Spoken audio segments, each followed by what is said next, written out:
ఎడిపోతాను ఏడిపోతానంటే అన్న గంజి కొంత పోతాను మీ అవ్వకు మీకు ఓహో మా అమ్మాయి రాళ్ళకు గంజి కొంత పోతాను ఇంట్లో చెప్పను ఇంట్లో చెప్పను గంజి పోతా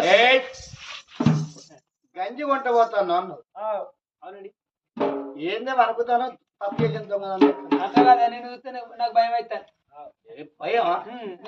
నీ గుడ్లో చూస్తేనే భయం ఏం గుడ్లే అనుగుడ్లు బొత్తుల కనవా భయం కలుగుతా చూస్తే భయం అవుతాను అంత భయం ఉండాలి మనిషికి అనుకుని కానీ గంజి వంట పోతాను అన్నావు అవును పల్లె మీద కొంత కప్పినావు ఎందుకు కావాలి లంచ కొడుకు గిన్ని తీరులా ఆడిదాని అద్దరు పెట్టాక ఎట్లా సంవత్సరం వేస్తుందిలా మోగ పుట్టిన ఉడితే ఇటు చూసి అట్లా పోతే అని తీరలేదు ఆడిది ఇటు అద్దరు పెట్టినాక ఏం లేదు సంవత్సరం మునిగిపోను పల్లె మీద కొంగెందుకు కప్పినావు